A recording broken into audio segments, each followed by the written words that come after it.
এই গাজী টায়ার কোম্পানিতে আমি টাকা ইনভেস্ট করেছিলাম, আমার টাকা আমি নিজে ইনভেস্ট করেছি। কবে, কখন, কিভাবে, কত টাকা ইনভেস্ট করেছি সেই গল্পই আপনাদেরকে আজকে বলবো। এবং সবশেষে আমি আমার টাকা ফেরত পেতে চাই। আমার রক্ত ঘামানো টাকা, আমার পরিশ্রমের টাকা, আমার হক টাকা মেরে দিয়েছে এই কোম্পানি, এখনও আমার টাকা পরিশোধ করেনি। এই কোম্পানি এখনও পর্যন্ত আমার কাছে ঋণী রয়েছে। তাহলে শুনুন আসল ঘটনাটা কি হয়েছে, আর এই আগুনের ব্যাপারে কি হয়েছে সেটাও আপনাদেরকে আমি বলবো, কারণ আমি নিজে সেই কোম্পানিতে ছিলাম, আমি নিজে তার সাক্ষী। তাহলে শুনুন, ঢাকা নারায়ণগঞ্জ রূপগঞ্জ রূপসী স্ট্যান্ডের পাশেই এই কারখানাটি অবস্থিত। প্রথমে আমি যখন এই কারখানাটির মধ্যে প্রবেশ করেছি তখন আমি দিশেহারা হয়ে যেতাম। কোথা দিয়ে প্রবেশ করতাম আর কোথা দিয়ে বেরোতাম আমি নিজেই জানতাম না। সেখানে সেই বিশাল বড় বড় বিল্ডিং, কারখানা এবং টিন শেডের ঘর আছে, বিশাল বড় কারখানা, 50 একরের উপরে এই কারখানাটি অবস্থিত। এক প্রান্ত থেকে তাকাইলে অন্য প্রান্ত দৃষ্টি শেষ হয়ে যেত, তবুও তার সীমা শেষ হতো না, এত দূর তার সীমা ছিল। আমি অবাক হয়ে ওখানকার স্থানীয়দেরকে জিজ্ঞেস করতাম, আচ্ছা এত সম্পদের মালিক কি একজনই? তারা বলতো না, শুধু এতটুকুই শেষ নয়, তার এরকম আরও দেশের বিভিন্ন স্থানে অনেক ফ্যাক্টরি রয়েছে গাজী কোম্পানি। এই যে গাজী, সেখানে উৎপাদিত হতো সাইকেলের টিউ থেকে শুরু করে গাড়ির বিভিন্ন ধরনের টায়ার এবং টিউ। এই যে গাজী টিউ, গাজী টায়ার, গাজী পানির tank, Gazi pump, Gazi pipe, এগুলো সেখানে তৈরি হতো। সেখানে শুধু টিউ আর টায়ার তৈরি হতো। অন্যান্য কোম্পানিতে, মানে গাজী গ্রুপেরই অন্য কোম্পানিতে তৈরি হতো 250টি পণ্য রয়েছে এই গাজী গ্রুপের, 250টি। চিন্তা করে দেখেছেন? তার মধ্যে একটি হচ্ছে এই গাজী টায়ার, যেটাতে সদ্য আগুন লেগেছে, পুরে ছারখার হয়েছে। সেখানে আর অবশিষ্ট কিছু নেই, শুধুমাত্র কিছু যন্ত্রপাতির ধ্বংসাবশেষ। আমি অবাক হয়ে তাদেরকে জিজ্ঞেস করতাম, আচ্ছা এখানে যে এত জমির মালিক তিনি একজনই, এত জমি কোথা থেকে পেল? এই এত জমি কি শুধু তারই ছিল? এখানে কি আর কেউ বসবাস করতো না? আর কি কারোর অংশ ছিল না? এই একজনের নামে কি এত জমি? কিভাবে হলো এটা? কিভাবে সম্ভব? তারা বলতো যে এখানে আরও লোকের জমি ছিল, তাদেরকে উচ্ছেদ করছে, তাদের বাচ্চুত্ব করেছে, তাদের জমি জোরপূর্বক হরণ করেছে, আত্মসাৎ করেছে, কুক্ষিগত করে নিয়েছে। এই গাজীটার কোম্পানির মালিক গোলাম দস্তগীর গাজী, সে একজন স্বৈরাচার। প্রভাব বিস্তার করে ওখানকার স্থানীয়দেরকে উচ্ছেদ করে সেই জমিগুলো আত্মসাৎ করে নিয়েছে।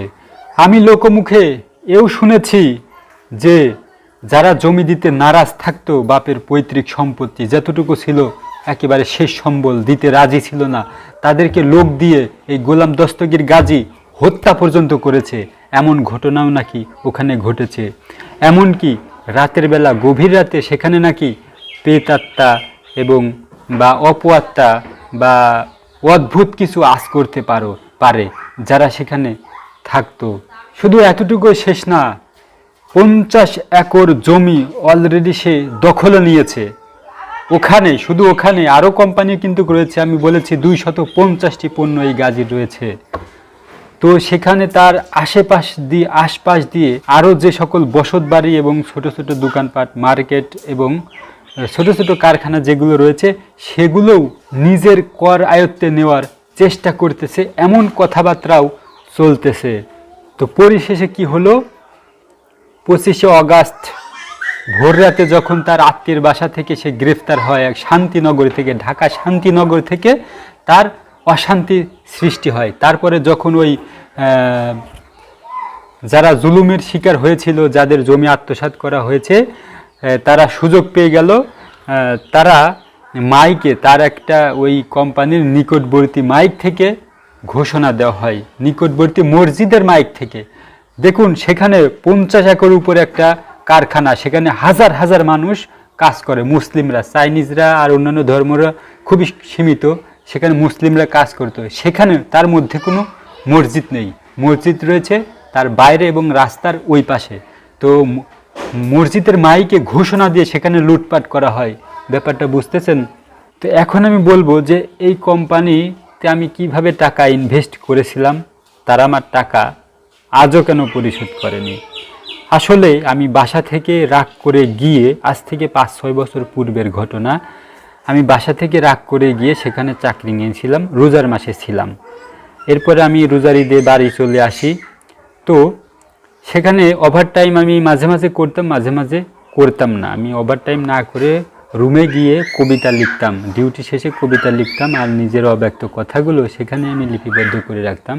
আমি ওভারটাইম খুব একটা বেশি করতাম না, 10-15 দিন মতো করছিলাম। যেদিন বিশেষ প্রয়োজন পড়তো সেদিন করতাম। এবং যেদিন মানে ঈদের আগে সবাইকে ছুটি দিয়ে বেতন দেওয়া শুরু করলো, তো দেখা গেল সবাইকে ওভারটাইমের বেতন দিল এবং ঈদ বোনাস দিল, আর মাসিক বেতনটাও পরিশোধ করে দিল। আর আমার শুধু মাসিক বেতনটাই দিয়েছিল, তাও কিছু কম। আর আমি আমার খাওয়ার টাকাটা পুরোটাই রেখে দিয়ে আমি কম খাইতে পারতাম না, মুখে রুচি ছিল না। আমাকে ঈদ বোনাস পর্যন্ত দেওয়া হয়নি। আমি নতুন ছিলাম, সে নাই গেল, কিন্তু আমার ওভারটাইমের টাকাটা রেখে দিয়েছে। কেন রাখা হলো? আমি তো সেখানে পরিশ্রম করেছিলাম। তাহলে বলুন, সেই কোম্পানি কি আমার কাছে ঋণী না? আমি কি ওই কোম্পানির কাছে একটা টাকা হলেও কি পাবো না? সেটা কি আমার রক্ত ঘামানো টাকা না, আমার হক টাকা না? তাহলে বুঝুন, আমি সেখানে টাকা ইনভেস্ট করেছি। আমি গর্ব করে বলতেই পারি যে আমার টাকায় এই কোম্পানি চলে। যদিও আমার অবদান সীমিত হতে পারে, আর সীমিত করেই তো সে আজ এত সম্পদের মালিক।